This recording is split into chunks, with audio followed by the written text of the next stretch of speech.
یا شفیع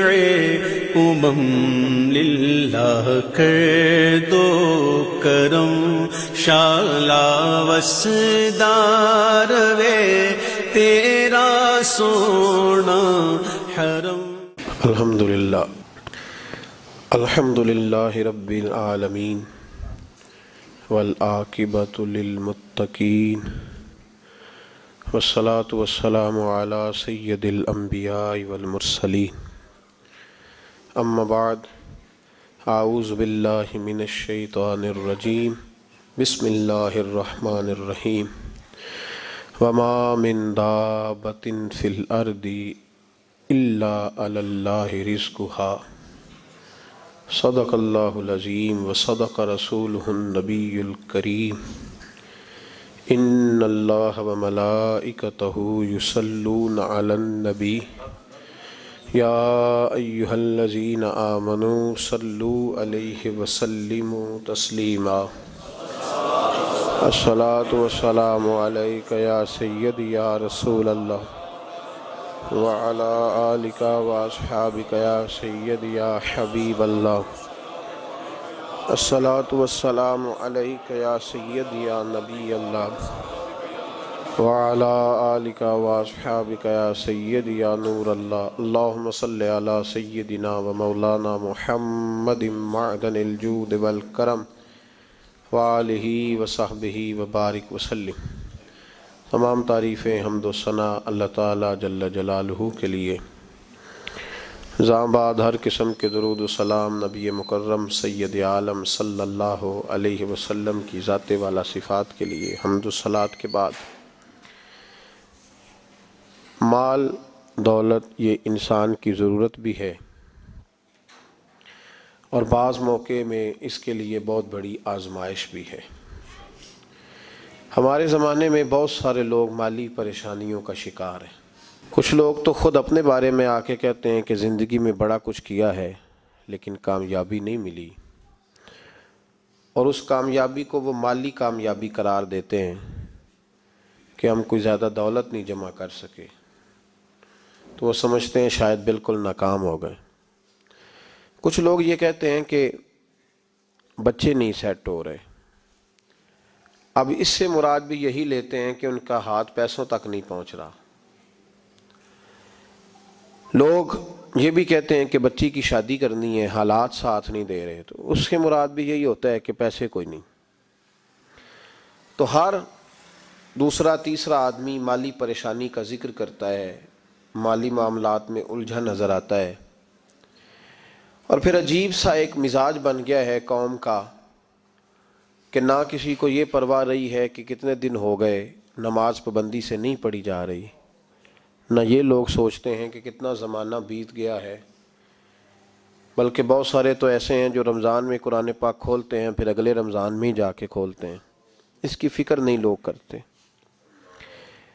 صوفیاء کرام یہ فرماتے ہیں کہ اگر تو ہفتے میں ایک دن بھی اپنے رب کی یاد میں رو نہیں سکا، اور ایک دن بھی تو حضور علیہ السلام کے لیے رو نہیں سکا، تو پھر تو اپنے مقدر پہ رو کہ پورا ہفتہ ہی گزر گیا ہے، تیرے آنکھ میں آنسو نہیں آئے اللہ کے لیے۔ تو جو پریشانی ہونی چاہیے تھی وہ ہے ہی نہیں، دل سخت ہو گیا ہے، پتھر ہو گیا ہے۔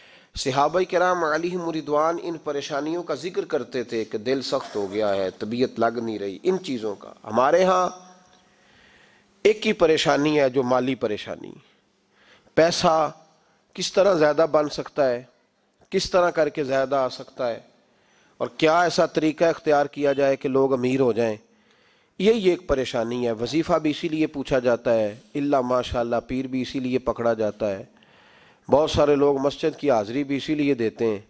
او بھائی، مالی پریشانی پہلی بات تو یہ کہ اتنی بڑی پریشانی نہیں جس کو سوار کیا جائے۔ آیت پڑھوں گا قرآن پاک کی، اور میرا خیال ہے کہ بہت ساری پریشانیاں تو قرآن مجید کے لفظوں سے دور ہو جائیں گی۔ سورہ ہود ہے، اس کی آیت نمبر 6 ہے، 12ویں سپارے کی پہلی آیت ہے۔ کیا انداز ہے، اور میرے رب کا کتنا من موہ لینے والا اور دل کو چھو لینے والا انداز ہے۔ رب کریم نے فرمایا وما من دابۃ فی الارض، فرمایا نہیں زمین پر کوئی بھی ایسا چلنے والا، زمین پر کوئی ایسا نہیں جو چلتا ہو الا علی اللہ رزقھا، جس کا رزق اللہ نے اپنے ذمے نہ لیا ہو۔ زمین پہ کوئی چلنے والا ایسا نہیں جس کے رزق کی ذمہ داری رب کریم کی نہ ہو۔ ذمہ داری رزق کس کی ہے؟ بول کے بتائیں، بول کے کس کی ذمہ داری ہے جی؟ اللہ۔ دیکھیں غور فرمائیں، یہاں مفسرین نے ایک بات لکھی ہے اس آیت کے تحت کہ فرمایا جو زمین پہ چلنے والا ہے اس کا رزق اللہ کے ذمے۔ فرماتے ہیں کہ یہ اللہ نے ہماری عقل کے مطابق ہم سے بات کی ہے، ورنہ آسمانوں میں جتنی مخلوق ہے رزق اس کا بھی اللہ کے ذمے ہی ہے۔ یہاں جو فی الارض کے لفظ ہے زمین پہ، وہ ہمیں سمجھانے کے لیے کہ تم نے تو صرف یہ دنیا دیکھی ہے نا، تو جس جس کو تم نے دیکھا ہے وہ سب کھاتے اللہ کا دیا ہوا ہی ہے۔ تو جو ہم نے دیکھا تھا رب کریم نے اس کے مطابق ہمیں سمجھا دیا۔ فرمایا کچھ تو تم نے دیکھے نہیں، چلو ان کی تم سے بات نہیں کرتے، پر جو تم نے دیکھے ہیں ان سب کا رزق کس کے ذمے ہے؟ اللہ کے۔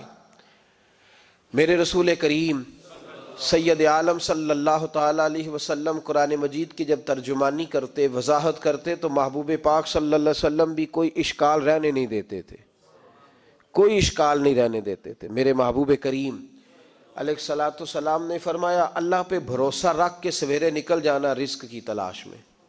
کس پہ بھروسہ رکھنا ہے؟ نکلنا تمہارے ذمے ہے، یہ نہ کہنا کہ گھر بیٹھوں گا تو یہیں آئے گا، نکلنا تمہاری ذمہ داری ہے، جتنی ذمہ داری ہے وہ پوری کرنا۔ اللہ پہ بھروسہ کر کے نکل جانا تمہاری ذمہ داری ہے، رب کا ذمہ ہے تمہیں رزق دینا، وہ ضرور تمہیں رزق پہنچائے گا۔ تو یا رسول اللہ صلی اللہ علیہ وسلم کس طرح پہنچے گا؟ تو ذرا حضور کے لفظوں کا حسن بھی دیکھیے۔ نبی پاک صلی اللہ علیہ وسلم نے فرمایا جس طرح موت تمہیں ڈھونڈ لیتی ہے نا کہ تم کہاں موجود ہو، جب وقت آتا ہے تو انسان پاکستان میں ہو تب بھی آ جاتا ہے، جدہ میں ہو تب بھی آ جاتا ہے، مکہ میں ہو یا مدینہ طیبہ میں، وقت پھر بھی آ جاتا ہے۔ فرمایا جس طرح موت تم جہاں بھی ہو تم تک پہنچ جاتی ہے نا، اس طرح تمہارا رزق بھی تم جہاں موجود ہوتے ہو اللہ وہاں پہنچا دیتا ہے، پہنچا دیتا ہے۔ تو یا رسول اللہ صلی اللہ علیہ وسلم کس انداز میں؟ تو فرمایا نکل جانا تمہاری ذمہ داری ہے۔ فرمایا سویرے پرندے بھی نکل جاتے ہیں اور شام کو جب لوٹتے ہیں تو اللہ انہیں پیٹ بھر کے روزی عطا فرماتا ہے، حالانکہ ان کو نہیں پتا ہوتا ہمارا کارخانہ کہاں ہے، ہم نے کہاں جا کے مزدوری کرنی ہے، ان کو نہیں پتا ہوتا کہ ہمارا دفتر کہاں ہے، ہم نے کس آفس میں بیٹھنا ہے، ان کو نہیں پتا ہوتا کہ ہم نے کہاں جا کے مال خریدنا ہے اور کہاں سے ہم نے پھر اس کو دوبارہ بیچنا ہے، انہیں خبر نہیں ہوتی۔ اللہ پہ بھروسہ کر کے نکل جاتے ہیں۔ نکلنا تو تیرے ذمے ہے کہ نہیں؟ فرمایا وہ تو ڈیوٹی کر، شام کو اللہ جو رب پرندوں کو روزی دیتا ہے وہ تجھے بھی عطا فرمائے گا۔ میں کہتا ہوں سوچ کتنی کمزور ہے اس آدمی کی جو کہتا ہے کیسے ملے گا، کتنی کمزور سوچ ہے۔ جو رب بیل کو روزی دیتا ہے، بکری کو روزی دیتا ہے، اس زمین اس دھرتی پہ اگر بسنے والا اونٹ بھوکا نہیں سوتا، چلیں یہ تو پالتو جانور ہوتے ہیں، اس دھرتی پر بسنے والی اگر بلی اور کتا روٹی کھا کے سوتے ہیں تو اشرف المخلوقات ہے۔ تو نے اپنے ذہن میں کیا ٹینشن پال لیا ہے کہ نہیں آئے گا تو مر جاؤں گا، کیا بنے گا، کس طرح ہوگا، تو کیوں اتنا پریشان ہو گیا؟ بھائی مالی پریشانی سب سے زیادہ اس بندے نے اوڑھ لی ہے جس کی توکل کی بات کمزور ہو گئی ہے۔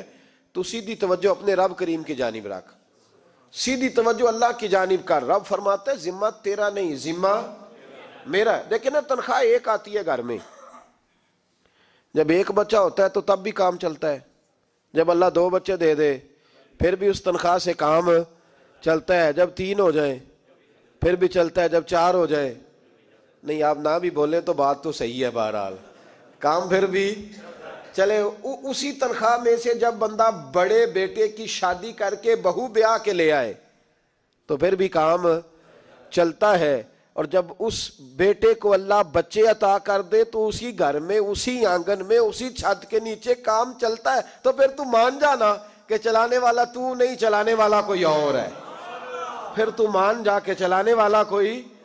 تو اس وقت جب تنخواہ تیری لگی تھی تو کہتا تھا ابا بھی میری شادی نہ کر، میں بیوی کو کیسے کھلاؤں گا؟ تو وہی شخص ہے جس کی چھت کے نیچے پھر 1.5 درجن پوتے بھی پل رہے ہیں اور گزارا ان کا بھی ہو رہا ہے. تو رزق کا ذمہ کس کا ہے؟ اللہ کا ذمہ. اب ہمیں پتہ ہے پہلی بات تو پریشانی اس لیے اتار دینی چاہیے کہ ذمہ ہمارا ہے ہی نہیں. اب دوسری بات یہ کہ ذمہ داری کس کی ہے؟ اللہ حکیم بھی ہے اور علیم بھی ہے. حکیم بھی ہے اور جانتا بھی ہے اور اسے پتہ بھی ہے کہ دینا کس طرح ہے. اب ہم پتہ کیا کہتے ہیں؟ کہتے ہیں وہ جو بندہ پجاروں میں بیٹھا ہے وہاں اسے نہیں بیٹھنا چاہیے تھا اور میرا حق تھا. تجھے زیادہ پتہ ہے کہ اللہ کو؟ بول کے بتانا کس کو پتہ زیادہ ہے. کیوں جی؟ تو آپ اصل ٹینشن پتہ کب لگتی ہے؟ جب بندے کہتے ہیں نہیں وہ پجاروں میری تھی، میرا حق تھا. وہ جب گزرتی ہے نا پاس سے مہران کے تو مہران والا ٹینشن بڑی لیتا ہے، حالانکہ اللہ کو زیادہ پتہ ہے کہ وہ حق. ایک بات اپنے ذہن میں یاد رکھ لیں، رٹ لیں کہ جو میرے لیے بہتر تھا میرے رب نے مجھے دے دیا ہے. اور بات ختم ہو گئی. بس وصل اچھا ہے نہ فراق اچھا ہے، یار جس حال میں رکھے وہی حال اچھا ہے. بس جو میرے حق میں بہتر تھا میرے رب نے مجھے. مسئلہ یہ ہے کہ تو اس پہ راضی ہونے کو تیار نہیں. حضرت علی کرم اللہ تعالی وجہ الکریم نے میرے نبی پاک کی ایک حدیث بیان کی ہے، اور جناب علی جب یہ حدیث بیان کیا کرتے تھے تو حضرت مجاہد فرماتے ہیں یوں لگتا تھا کہ جیسے حضرت علی ہمیں ہر پریشانی سے نکال رہے ہیں. مولا علی شیر خدا رضی اللہ تعالیٰ عنہ فرماتے ہیں کہ مجھے میرے نبی پاک صلی اللہ علیہ وسلم نے ایک طریقہ دیا تھا ٹینشن فری ہونے کا. آپ فرماتے ہیں مجھے تو بڑا راس آیا ہے، تم بھی اگر کر لو گے تو تمہیں بھی فائدہ دے گا. کہا وہ کیا؟ تو حضرت علی کہنے لگے محبوب علیہ السلام نے فرمایا تھا لوگو تم اللہ کے دیے ہوئے تھوڑے رزق پہ راضی ہو جاؤ، وہ تمہاری تھوڑی عبادت سے تم سے راضی ہو جایا کرے گا.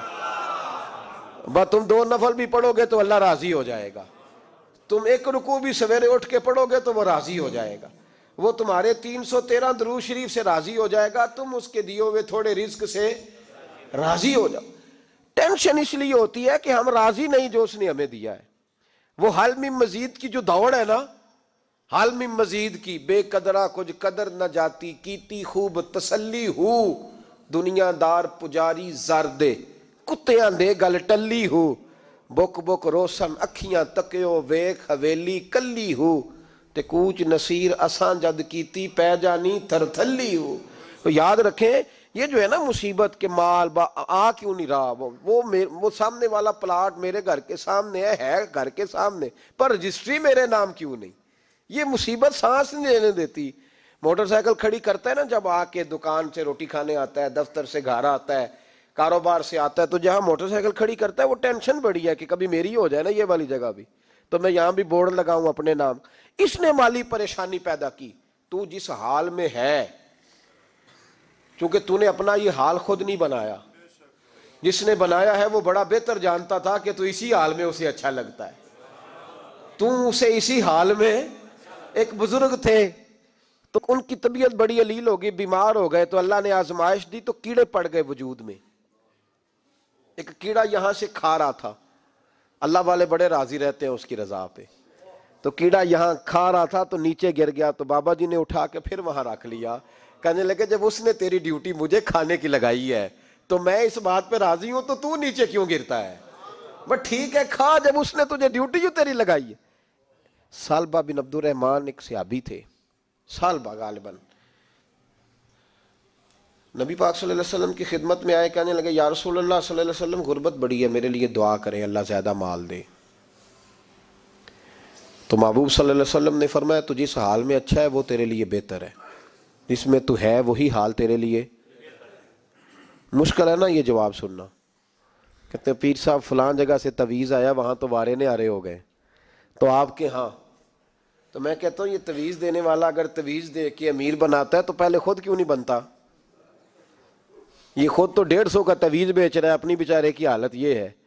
اگر اتنا ہی تویز اس کا چلتا ہوتا تو پہلے 5 ٹیوب پجارو اس کے دروازے پہ کھڑی ہوتی. عجیب چکر ہے اور عجیب جگہ لوگ الجھ گئے، سمجھتے ہی نہیں بات کو. یا رسول اللہ صلی اللہ علیہ وسلم دعا کر دے، تو محبوب نے کیا فرمایا؟ فرمایا تو جس حال میں ہے نا وہ حال تیرے لیے بہتر ہے، اسی میں رہ. کہ نہیں حضور دعا کریں. فرمایا سالبہ تو باز آ جا. حضور دعا کریں. فرمایا تو باز آ جا. 2-3 دفعہ کا ضد کی. محبوب نے فرمایا جا پھر اللہ تجھے زیادہ پیسے دے گا. چند بکریاں خریدی, اتنی برکت ہوئی کہ بکریوں کے ریوڑ بن گئے. پھر کچھ بکریاں بیچ کے گائے خرید لی, ان کے بھی ریوڑ ہو گئے. پھر کچھ اونٹ اونٹنیاں لے لی, ریوڑ ہی ریوڑ. پہلے 5 وقت مسجد میں آتے تھے, اب فجر اور عشاء رہ گئی. پھر مال زیادہ ہوا تو مدینے شہر میں کوئی جگہ ہی نہیں, مدینے سے باہر حویلی خریدی, پھر جمعہ ہی رہ گیا. جمعے کے جمعے آتے. زکوٰۃ کا حکم آیا. میرے نبی کریم علیہ السلام نے حضرت ابو ہریرہ کو بھیجا, فرمایا جا اسے کہہ تیری زکوٰۃ بنتی ہے 2.5%. 10 کروڑ روپیہ ہو تو کتنی زکوٰۃ بنتی؟ بھئی 1 کروڑ کی 2.5 لاکھ ہوئی نا, تو 10 کروڑ کی کتنی ہوئی؟ تو بڑی مصیبت ہے جب بینک سے میسج آتا ہے نا کہ 25 لاکھ نکل گیا تیرے اکاؤنٹ سے. بہت بڑی مصیبت, بڑی ٹینشن ہوتی. ایک صاحب میرے پاس آئے, ان کی زمین اچانک مہنگی ہو گئی. اچانک پہلے کچھ 15-16 لاکھ کی ایکڑ زمین تھی, پھر وہ کروڑ کی ہو گئی. تو میرے پاس آئے, کہنے لگے وہ 10 کروڑ روپے بنتے ہیں تو زکوٰۃ. تو میں نے کہا آپ نے کیا کیا؟ زری زمین پہ عشر آتا ہے, اس پہ زکوٰۃ نہیں آتی, تو آپ نے کیا کیا؟ کہنے لگے وہ کچھ سوسائٹی کے رول کے مطابق میں نے فائلیں وغیرہ لے لی ہیں, اب میں نا کبھی موقع آئے گا تو ان کو بیچوں گا. تو میں نے کہا اب تو آپ کا یہ مال ہو گیا بزنس کا, تو اب تو اس پہ زکوٰۃ آئے گی. اب 10 کروڑ پہ جب 25 لاکھ سنا تو کہنے لگے فوراً دینی پڑتی ہے کہ تھوڑی تھوڑی سے بھی کام چل جاتا ہے. تو میں ان کا چہرہ دیکھنے لگا. میں نے کہا نہیں وہ تو آپ کو پتہ ہے. ویسے حضرت عمر فرمایا کرتے تھے بانٹ کے نہ دو, کوشش کرو کسی ایک کوئی دو, چلو کسی کا تو کچھ بن جائے, تو ایک کوئی دینی چاہیے. کہنے لگے تو مطلب یہ ایسا ہی حکم ہے؟ میں نے کہا آپ کسی اور سے تحقیق کر لیں.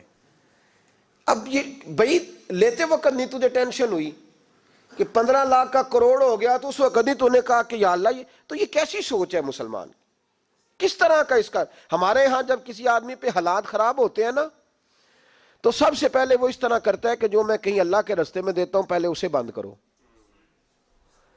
جس رستے تجھے آ رہا تھا پہلے تو نے وہ رستہ بلاک کیا. حضرت اسماء بنت ابی بکر صدیق کہتی ہیں میں حضور کو مسجد کے لیے, ادارے کے لیے, صحابہ صفہ کے لیے کچھ دے رہی تھی, تو میں نے گننا شروع کیا تو حضور مسکرانے لگے. حضور مسکراتے کیوں ہیں؟ تو فرمانے لگی, محبوب فرمانے لگے اسماء اللہ کے رستے میں گن گن کے نہ دیا کر, ورنہ وہ بھی تجھے گن گن کے دے گا.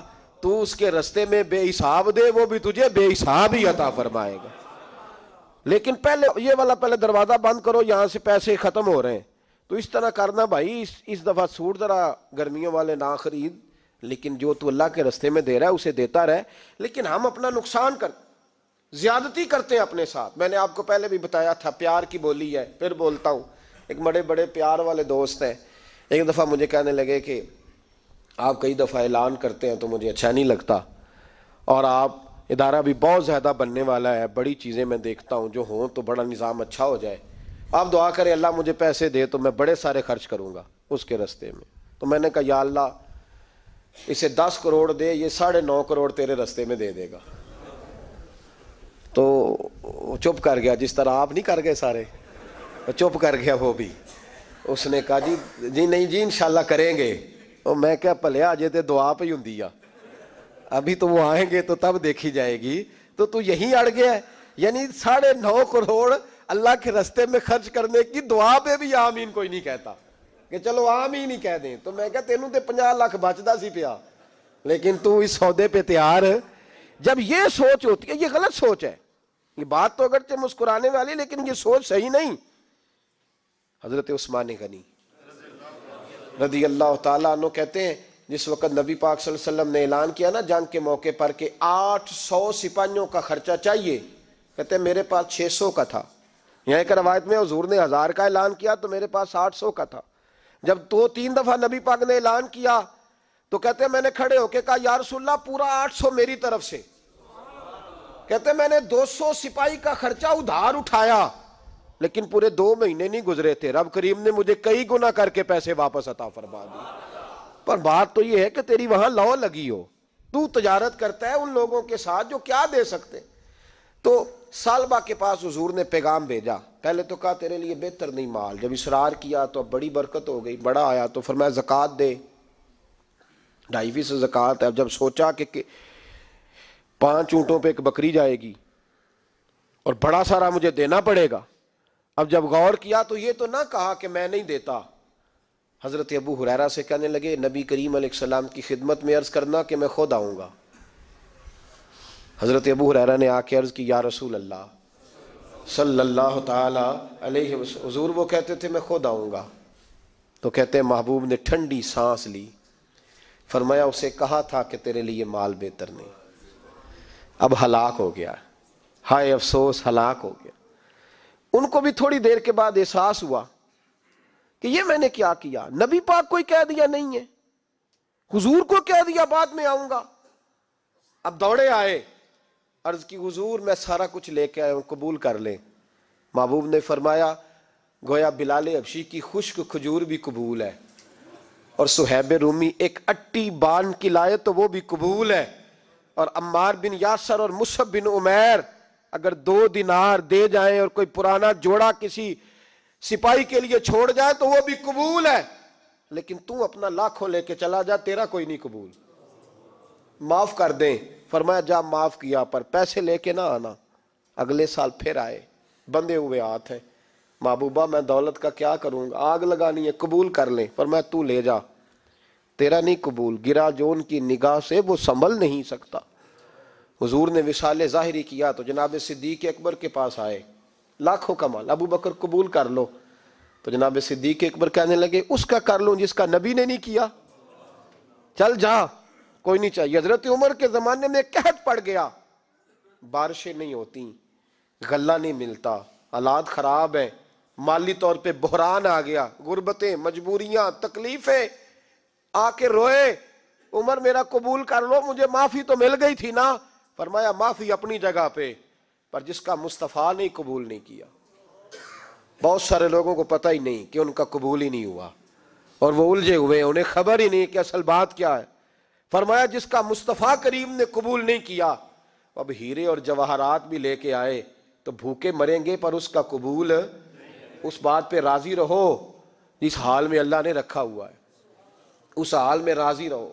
یہ جو مصیبت ہے نا دیکھنی کہ وہ بھی میرے پاس, تمہیں کیا پتا, کبھی پوچھ تو صحیح اس سے وہ کس مصیبت کا شکار ہے جو مالی طور پہ بڑا امیر ہے.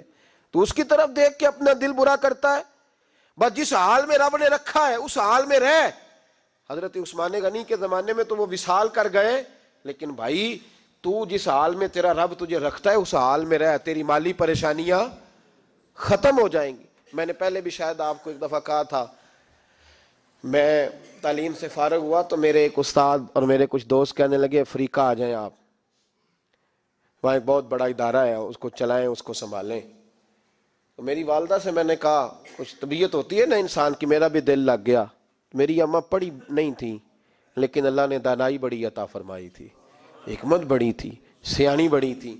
تو میں نے کہا اماں جی وہ مجھے ساؤتھ افریقہ کی دعوت ہو رہی ہے تو آپ کیا کہتی ہیں. تو اٹھ کے میرے پاس آ گئیں اور مجھے انہوں نے اپنے بازوؤں میں لے لیا, پھر میرا ماتھا چوما, کہنے لگی پتر میں تے وال بھی نہ پوٹ کے دیوا کسی نے, ہم نے دولت کا کیا کرنا ہے, تو اللہ کا نام لے کے کہیں بیٹھ جا, رب کریم رونقیں لگا دے گا, خیر ہو جائے. تو میرے بھائی یاد رکھیں ان چیزوں سے تھوڑا سا دیکھیں نا, قناعت کریں, جو اللہ نے دیا اس پہ راضی ہو جائیں. اللہ بڑا مہربان ہے, وہ آسانیاں کر دیا کرتا ہے. تو یاد رکھیں میرے رسول کریم علیہ السلام نے ایک تو ہمیں درس یہ دیا ہے کہ تو سمجھ جا, قرآن نے ہمیں بتایا ہے کہ روزی تیری ذمہ داری نہیں, روزی کس کی ذمہ داری ہے, اللہ کی. اور دوسری بات یہ کہ جو اللہ نے تمہیں دیا ہے اس پہ تو راضی ہو جا, تیری مالی پریشانیاں ختم ہو جائیں. اور پھر حضور صلی اللہ علیہ وسلم نے فرمایا مذہبی طور پر جب دیکھو تو آگے دیکھو, اور دنیاوی طور پر جب دیکھو تو پیچھے دیکھو, پریشانی ختم ہوگی. مذہبی طور پر جب دیکھو, جو 5 نمازیں پڑھتا ہے وہ تہجد پڑھنے والے کو دیکھے, اور جو تہجد پڑھتا ہے وہ اشراق چاشت پڑھنے والے کو دیکھے, اور جو بندہ اشراق اور چاشت پڑھتا ہے پھر اس کو دیکھے جو سارا دن مصطفیٰ پہ درود پڑھتا ہے.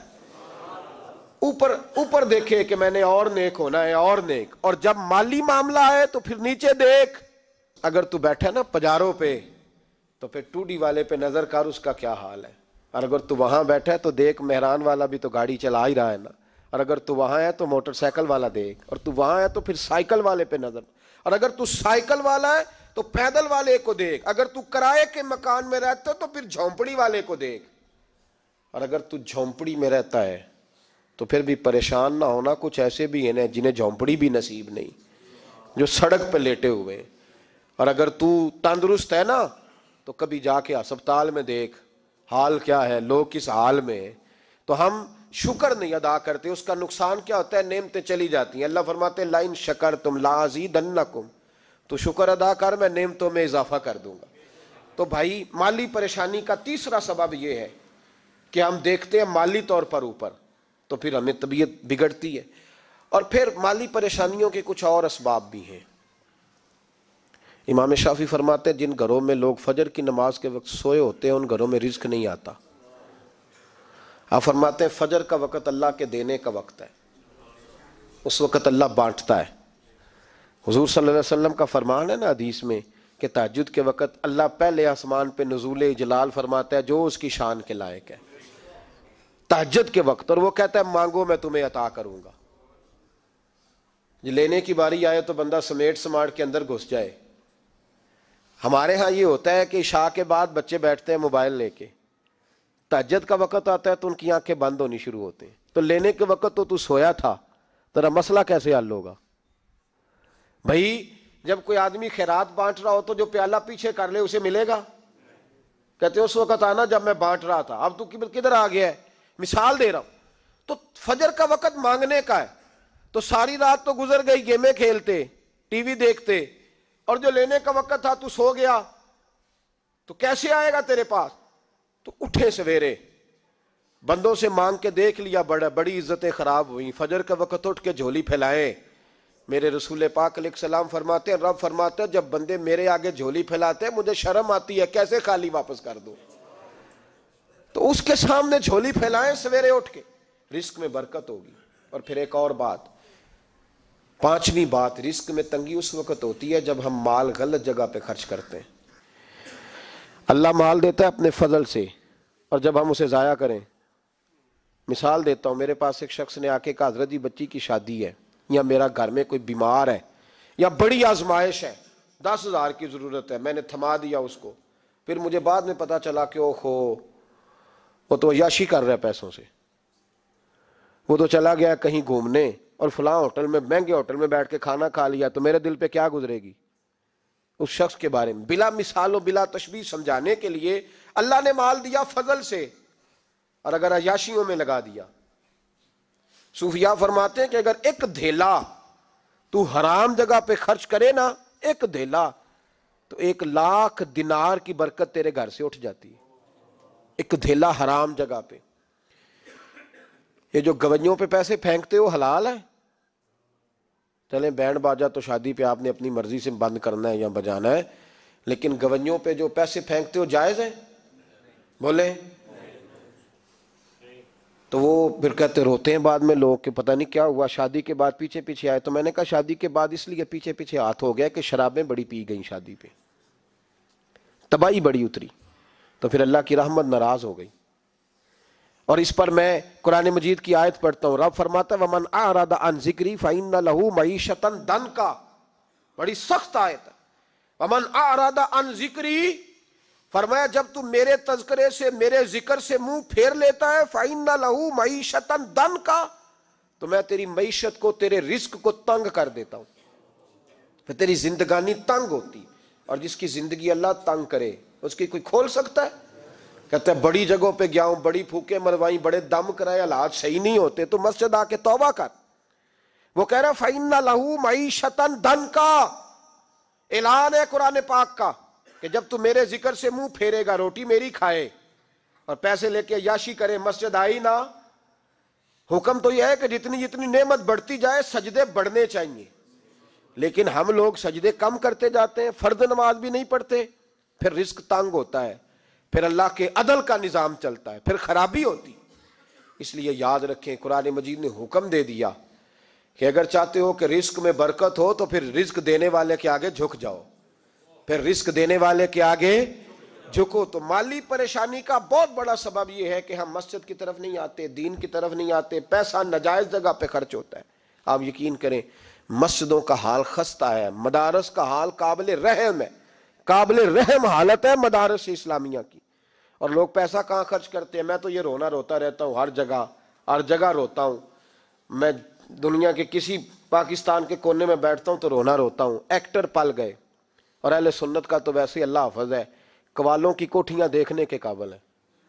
اور نعت خواں جو سر سیکھتے ہیں رات کو کہیں بیٹھ کے اور صرف آواز سریلی ہے، ان کے مکان پجاروں دیکھنے کے قابل ہے. اور جس شخص نے ساری زندگی رسول اللہ کا دین پڑھایا ہے، ساری زندگی، شیخ الحدیث مزاج کے لوگ ہیں جن کی بیٹیوں کی شادیاں بھی ہونے والی ہیں. مدارس کے بچے موٹے کپڑے پہن کے گرمیوں میں گھومتے ہیں، موٹے کپڑے. اور کوئی چودھری اگر کبھی دینے آتا ہے نا کسی مدرسے میں پیسے تو کہتا ہے جی وہ میں نے 50,000 روپیہ خرچ کرنا ہے تو کوئی جگہ کوئی کام بتائیں کون سا ہونے والا ہے. میں کہا تو لے جا کہا رہی یہ کام بتائیں. اب کسی امام کی بیٹی کی شادی ہونے والی ہے تو پہلے تجھے جا کے بتائیں کہ وہ اس کو ہم نے خرچ کرنے. کہتے نہیں وہ میرا اعتبار نہیں. تو اعتبار نہیں تو جا دوڑ جا. یہاں کوئی بھوکے ننگے لوگ بیٹھے ہیں، یہ رسول اللہ کا نام لیتے ہیں، اور جو مصطفیٰ کا نام لیتے ہیں رب انہیں اتنا نوازتا ہے کہ کہیں کوئی کمی باقی نہیں رہتی. وہ کمال کر دیتا ہے جب وہ دیتا ہے. دروازہ رسول سے جسے ملتا ہے میرے اعلیٰ حضرت بول کے کہ کون دیتا ہے؟ دینے کو منہ چاہیے، دینے والا ہے سچا، دینے والا ہے سچا. میں بہت دور تھا پنجاب کے کونے میں، تو محفل سے فارغ ہوا تو 5,000 کے نا 4 نوٹ ایک چودھری سامنے لیدا کر کے، اور اس طرح شادیوں پہ نہیں دیتے 2,000 دا وکھرا وکھرا کرنا نظر آوے. انہوں نے کتنے نہیں لگے کہ 1,000 ہی دے گیا ہے. تو لیدا کر کے نا 4 نوٹ تو یوں کیا حضرت صاحب یہ. میں نے کہا تو شاید مجھے جانتا نہیں، پتہ نہیں میں کون ہوں. اس نے کہا کیا مطلب؟ میں نے کہا مجھے بڑی مسجدوں میں لوگوں نے کہا آ جاؤ. میں نے کہا وہاں رہنا ہے جہاں مسجد بھی ہو اور اللہ کی دی ہوئی عزت بھی ہو. بڑے اداروں میں تو باتیں بڑی سننی پڑتی ہیں. تو سمجھا ہی نہیں ہمیں. تو نے یہ کس طرح کی بات کر دی؟ اس کو اٹھا کے لے جا. غیرت ہے بڑی چیز جہان تگ و دو میں، پہناتی ہے یہ فقر کو تاج سردارا. ایک صاحب مجھے ٹیلی فون کر کے کہنے لگے جناب ایک ٹائم چاہیے تھا. میں نے کہا یار سارے وقت اتفاق کی بات ہے کہ 6 7 8 مہینوں قبل لوگ وقت لے لیتے ہیں تو ٹائم نہیں ہے. کہنے لگے میرا تو عمرہ کراندہ بھی ارادہ سی میرا تو میں نے کہا میں نے کبھی خواب میں بھی نہیں سوچا تھا کہ میں مدینے کی اتنی حاضری دوں گا جتنی میرے رب نے مجھے دلائی ہے. تو مجھے کون سی بات بتاتا ہے؟ یہ تو میرے رب کا فضل ہے. میراں دی گل نہ غریباں دی گل ہے، مدینے چ جانا نصیباں دی گل ہے. تو کیسی بات بتاتا ہے کہ تھوڑا سا میں اشارہ دوں گا تو شاید بندہ جو ہے وہ فوری طور پہ پگھل جائے گا؟ ایسا مسئلہ ہی کوئی نہیں. میرے رب کا تو اتنا کرم ہے کہ ہم نے خواب میں بھی نہیں سوچا تھا کہ اتنا نوازے گا. تو یہ لوگ غلط سمجھتے ہیں. میں اپنے مدرسے کے طالب علموں کو کہتا ہوں زندگی میں سب سے اچھا کھانا اللہ تمہیں دے گا، اور سب سے زیادہ اچھا کپڑا اللہ تمہیں دے گا، سب سے اچھی گاڑی اللہ تمہیں دے گا. بس ایک شرط ہے، ساری زندگی محمد عربی کے وفادار رہنا، رسول اللہ کے نظام سے حضور کے طریقے سے کبھی غداری کبھی نہ کرنا. بڑا نوازے گا، اور اتنا نوازے گا تم نے کبھی سوچا بھی نہیں ہوگا. تو یاد رکھیں اللہ رزق میں برکت دیتا ہے، لیکن اس وقت جب ہم اپنی زندگی حقیر کرتے ہیں نا. اب جہاں آنے لگا ہوں وہاں آپ کو لانا چاہ رہا ہوں. ہم پتہ کیا کرتے ہیں؟ ہاتھ پھیلاتے ہیں. بڑے بڑے رئیس اعظم ہو کے لوگ ہاتھ پھیلاتے ہیں. اگر آپ ناراض نہ ہو تو ایم این اے نے بھی انویسٹر رکھے ہوتے ہیں، ایم پی اے کا بھی انویسٹر، وہ بھی فون کرتا ہے کہ اتنے فلیکس تیرے ذمے ہیں، اتنے تیرے ذمے. یہ مت سمجھے کہ مانگنے والا چھوٹا طبقہ ہے. یہاں بڑے بڑے لوگ ہیں. یہاں تو پولیس افسر بھی دکان پہ آ جائے تو دکاندار پریشان ہوتا ہے کہ یہ مفت ہو رہا ہے، یہ پیسے نہیں دے گا. تو یہاں مانگنے کے سٹائل بڑے بڑے نرالے، بڑے بڑے لوگ. ناراض نہ ہوئیے گا، سب کی بات نہیں کر رہا، لیکن اللہ ماشاءاللہ اکثر کی بات کر رہا ہوں. اب میرے نبی پاک صلی اللہ علیہ وسلم نے درس دیا، فرمایا زندگی میں ہاتھ نہ پھیلانا کبھی بھی. زندگی میں کبھی بھی ہاتھ، مالی پریشانی کا حل بتایا. میرے حبیب فرمانے لگے یوں نہ کرنا ورنہ پھر دوبارہ ساری زندگی اس طرح نہیں ہو سکے گا. فرمایا اپنی غربتیں چھپا کے رکھ. اگر اللہ کبھی آزمائش ڈالے تو اللہ کے ساتھ بات کر، اس کے نیک بندوں کے ساتھ بات کر. کبھی بھی یوں نہ کرنا ورنہ ساری زندگی پھر تم مانگتا ہی رہے گا. تو یا رسول اللہ کیا کریں؟ فرمایا تو دینے کا ارادہ کر، اللہ بھی تجھے مالا مال فرما دے گا. تو جس نے ہاتھ پھیلایا ہوا ہے نا، اس نعت خان نے بھی، مولوی نے بھی، ایم این اے نے بھی، ایم پی اے نے بھی، اور وزیر نے بھی، اور مشیر نے بھی، اور کیا بتائیں کہاں تک. ہمارا تو وزیر اعظم کسی ملک چلا جائے تو اگلا ملک پریشان ہو جاتا ہے کہ شاید کچھ لینے آیا ہے. جن کو آج یوم پاکستان ہے، پاکستان مانگنے کے لیے نہیں بنا تھا، یہ دینے کے لیے بنا تھا، یہ تو دینے کے لیے بنا تھا۔ یہ تو وہ سلطنت بنائی گئی تھی جو درویشوں نے قائم کر دی تھی، اور اس ملک کو بھکاری بنا دیا ہے، لیکن ہم پھر بھی مایوس نہیں۔ یہ مٹی بڑی حسین ہے، انشاءاللہ تعالی یہاں سے ایسے پھول کھلیں گے کہ ساری دنیا کو خوشبو جائے گی۔ اس دھرتی سے انشاءاللہ تعالی ایسے درخت اگیں گے کہ سارا زمانہ سائے میں بیٹھے گا۔ میں دور نہیں نکلنا چاہتا۔ تو ایک رزق کی تنگی کا معاملہ یہ ہے کہ ہم مانگتے ہیں، کچھ لوگ اس لیے بھی کسی سے سوال کر لیتے ہیں کہ کوئی کہے نا امیر بڑا ہے، سوال شادی کا موقع آتا ہے تو 2-4 دوستوں کو فون کر لیتے ہیں، پھر رشتہ داروں کو بتاتے پھرتے ہیں کہ میں نے تو قرضہ پکڑ کے نکاح کیا ہے، قرضہ پکڑ کے رجسٹری کرائی ہے، تاکہ لوگ، تو جب تو ایک دفعہ مانگ لیتا ہے پھر ساری زندگی تیری مالی مشکلات حل نہیں ہوتی۔ ایک وجہ یہ ہے۔ اب آئیے ان پریشانیوں کے کچھ روحانی علاج ہیں۔ ایک باتیں عرض کروں۔ سورہ طلاق 2-3 نمبر آیت کی گھر جا کے تلاوت کریں۔ رب کریم نے فرمایا وَمَن يَتَّقِ اللَّهَ يَجْعَل لَّهُ مَخْرَجًا، فرمایا جب تو اللہ سے ڈرے گا تو اللہ ہر مشکل سے نکلنے کا تجھے رستہ عطا فرما دے گا۔ اور کیا خوبصورت انداز ہے قرآن مجید کا، اور ہم نے اس کا لاکھوں بار تجربہ کیا، 20 اور سینکڑوں بار یہ چیز ذاتی طور پر پریکٹیکل سے گزری۔ اللہ نے فرمایا ہر مشکل سے نکلنے کا رستہ بھی دے گا، وَيَرْزُقْهُ مِنْ حَيْثُ لَا يَحْتَسِبُ، اور اللہ تجھے وہاں سے رزق دے گا کہ تو نے کبھی سوچا بھی نہیں ہوگا۔ وَيَرْزُقْهُ مِنْ حَيْثُ لَا يَحْتَسِبُ، سے دے گا کہ تو نے کبھی سوچا بھی۔ ایک صحابی تھے حضرت عوف بن مالک رضی اللہ تعالیٰ، کہتے میرا بچہ کافروں نے قید کر لیا، گھر میں غربت پہلے بڑی زیادہ تھی، میں دروازہ رسول پہ آیا، حضور اب کیا کروں؟ تو کہتے ہیں نبی پاک نے فرمایا بھروسہ اللہ کی ذات پہ کر، توکل اللہ کی ذات پہ کر، اور گھر جا کے تسبیح لے کے میاں بیوی بیٹھ جاؤ اور پڑھو لا حول ولا قوت الا باللہ العلی العظیم، جاؤ پڑھو جا کے۔ کہتے ہیں میں گھر بیٹھا، ابھی چند تسبیحاں پڑھی تھیں کہ دروازے پہ دستک ہوئی، دروازہ کھولا تو میرا بیٹا دروازے پہ کھڑا تھا، پلٹ کے دیکھا تو 400 بکریاں بھی لایا تھا۔ اور میں نے کہا بیٹا یہ کیسے آ گئی؟ کہنے لگے ابا جی مجھے ایک حویلی میں کافروں نے قید کیا ہوا تھا، میں بڑا پریشان تھا، لیکن ابھی تھوڑا دیر پہلے پتہ نہیں کیا ہوا ہے، میں نے یوں ہاتھ لایا تو رسیاں کھل گئیں، باہر نکلا ہوں تو 2-3 بندوں پہ نیند کا ایسا غلبہ تھا کہ بے ہوش ہو کے گرے ہوئے تھے، 400 بکریاں بھی تھی، میں نے دروازہ کھولا، بکریاں میرے ساتھ دوڑنے لگ گئی ہیں، تو میں 400 بکری بھی لے آیا ہوں، پلٹ پلٹ کے دیکھتا رہا ہوں، پر میلوں کا سفر ہوا وہ آئے ہی نہیں۔ تو والد کہنے لگے بیٹا چلو پہلے مصطفیٰ کریم سے جا کے پوچھ لیں، دیکھیں کیسے مالی مسئلے حل ہوتے ہیں، حضور سے جا کے پوچھیں کہ ہمارے لیے جائز بھی ہے کہ نہیں۔ کہتے ہیں دروازہ رسول پہ جا کے ہم کھڑے ہی ہوئے تھے کہ نبی پاک نے فرمایا دیکھا رب کریم کا فضل، دیکھا، فرمایا تیرا بیٹا بھی آ گیا، تیری غربت کا بھی حل ہو گیا ہے، یہ کافر کا مال ہے، اسے مال غنیمت سمجھ کے استعمال کر، تیرا ہی ہے۔ تو لا حول ولا قوت الا باللہ العلی العظیم پڑھیں تو رزق میں پڑھیں گے انشاءاللہ، بول کے بتائیے پڑھیں گے انشاءاللہ تعالی۔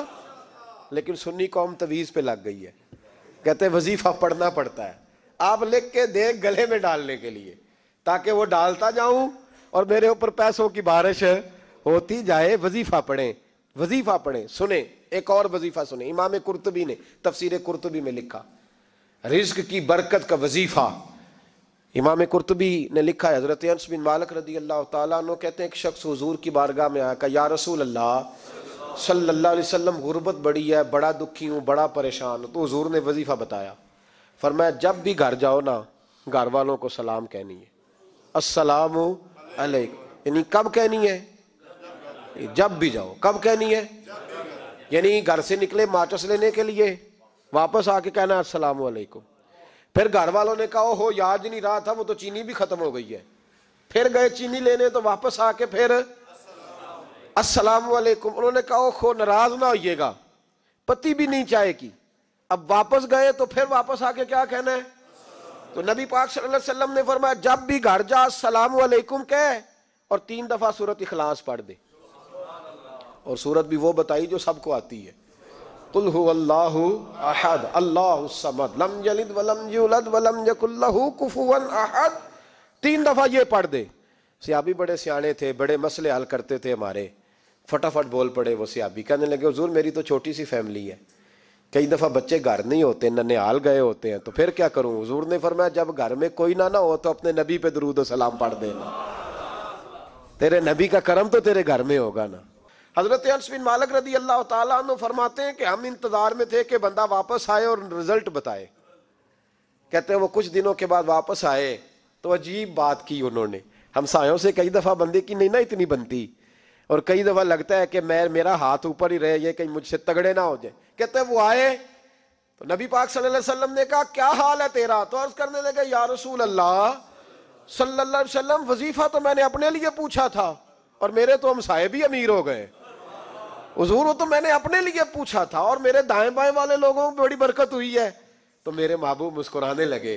حضور فرمانے لگے گویا برکتیں تیرے گھر میں جب برسی ہیں تو چھن چھن کے ان کا فیض اللہ نے تیرے ہمسایوں کو بھی عطا فرمایا.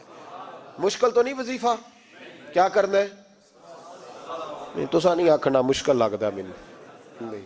تسی کر دینا سلام لو, تسی کہنا بندے اسی ہیں تے سلام اسی لویے, تسی لو جاؤ کے دوبارہ گھر جا کے کیا کرنا ہے.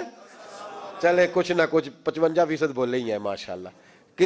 کیا کریں گے؟ السلام, اور پھر کیا پڑھنا ہے؟ سبحان اللہ. 3 دفعہ سورۃ اخلاص پڑھ دیں, فرمایا اللہ برکت پیدا کر دے گا. اب سنیں, ایک دوست آئے کہنے لگے حضرت جی بڑے پیروں کے پاس گیا ہوں, مالی مسئلہ حل نہیں ہوتا. تو میں نے کہا میں تجھے نبی پاک کی بارگاہ میں نہ لے جاؤں, پیروں کے پیر کے پاس نہ چلے جائیں. میں نے کہا سن تیرا مالی مسئلہ حضور حل کر دیتے. مشکات میں حدیث ہے, ایک صحابی نے کہا حضور غربت ہے, فرمایا روز رات کو سورۃ واقعہ پڑھ, تیرے گھر میں فاقہ نہیں آئے گا. اور یار بتاؤ جب نبی پاک نے کہہ دیا نہیں آئے گا تو آئے گا, حضور نے کہہ دیا نہیں آئے گا تو آئے گا, اللہ اکبر, آ ہی نہیں سکتا. تو وہ والا وظیفہ پڑھ جو مصطفیٰ کریم نے بتایا ہے, اور رب کریم کی بارگاہ میں گویا نیت ہو کہ یا اللہ میں کوئی خود تو نہیں نہ پڑھ رہا, تیرے نبی نے بتایا ہے. سورۃ واقعہ پڑھ, تیرے گھر میں فاقہ. حضرت عبداللہ ابن مسعود رضی اللہ تعالیٰ عنہ بیمار ہو گئے, شدید بیمار, اور بیٹیوں کے باپ تھے, بیٹیاں زیادہ تھیں. حضرت عثمان غنی رضی اللہ تعالیٰ عنہ کا دور خلافت تھا. جناب عثمان غنی تیمارداری کرنے آئے اور کہنے لگے عبداللہ آپ بڑے بیمار ہیں, ابن مسعود آپ بڑے علیل ہیں, کچھ پیسے نہ بھیج دوں خزانے سے؟ تو حضرت ابن مسعود کہنے لگے ضرورت نہیں. کہا آپ کی بیٹیاں ہیں کام آئیں گے. تو آپ فرمانے لگے میں نے بیٹیوں کو خزانہ دے دیا ہے. کہا کیا خزانہ دیا ہے؟ کہنے لگے میں نے اپنی بیٹیوں کو پابند کر لیا ہے, وہ رات کو روز سوتے وقت سورۃ واقعہ پڑھ کے سوتی ہیں. تو نبی پاک نے کہا فاقہ نہیں آ سکتا, تو لہذا میری بیٹیوں پہ کبھی فاقہ نہیں آ سکتا. تو روز یہ تو کہتے ہو داماد جی سے کہ بھئی آپ مہربانی کرو, کو خرچہ بڑھاؤ, بچی بڑی پریشان ہے, تو بچی کو بھی ایک خزانہ دے دو, اس کو بیٹے روز رات کو سورۃ واقعہ پڑھا کر. رات سورۃ واقعہ پڑھے, صبح سورہ ملک پڑھے, دن کے وقت سورۃ بقرہ پڑھے. میرے نبی پاک صلی اللہ علیہ وسلم نے فرمایا جس گھر میں سورۃ بقرہ پڑھی جائے جن تو کیا شیطان بھی دوڑ جاتا ہے. تو کوئی جادو اثر کر سکتا ہے؟ تو ان وظیفوں پہ عمل کریں جو نبی پاک صلی اللہ علیہ وسلم نے ہمیں عطا کیے ہیں. حضور غوث پاک نے بھی ایک وظیفہ بتایا ہے, وہ بھی بتا دوں آپ کو. غوث اعظم رضی اللہ تعالیٰ عنہ کی خدمت میں ایک شخص آیا, اس نے کہا حضور بڑی تجارت کرتا ہوں, کام نہیں چلتا. فرمانے لگے اب تو اللہ سے تجارت شروع کر دے. کیا مطلب؟ فرمانے لگے 10 کمائے تو ایک اللہ کے رستے میں دے, رب کریم اس کے بدلے میں تجھے 70 عطا فرمائے گا. اس نے کہا حضور اس طرح کروں؟ فرمایا تو یہ کر کے دیکھ, عبد القادر جیلانی وعدہ کرتا ہے اللہ تیری مدد کرے گا. غلام کہتے ہیں وہ 6 مہینے کے بعد آیا. پہلے جب آیا تھا تو پیدل آیا تھا, 6 ماہ کے بعد آیا تو 6 اونٹ تھے اس کے پاس, اور آ کے حاضر ہوا. تو کہنے لگا حضور زندگی پتہ نہیں کہاں گزار دی, کاروبار کا تو مزہ ہی اب آیا ہے, اب مزہ آیا ہے کاروبار کرنے کا, اب مزہ آیا ہے. کہا 10 میں سے 1 دیتا ہوں, پتہ نہیں کتنا مہربان ہے. اور یہ آیت ہے وَيَرْزُقْهُ مِنْ حَيْثُ لَا يَحْتَسِبُ, تجھے وہاں سے دے گا کہ تیرا کبھی گمان بھی نہیں گیا ہوگا. روحانی معاملات کو بھی ضرور شامل حال رکھیں, اور مال مانگیں اس سے جو بے حساب دیتا ہے, دنیا داروں سے نہیں مانگے, اس سے مانگیں جو دیتا ہے تو پھر بے حساب ہی دیتا ہے. دعا کرتا ہوں اللہ ہر گھر میں برکت پیدا کر دے, ہر گھر میں فضل کر دے. آخر دعوانا ان الحمدللہ.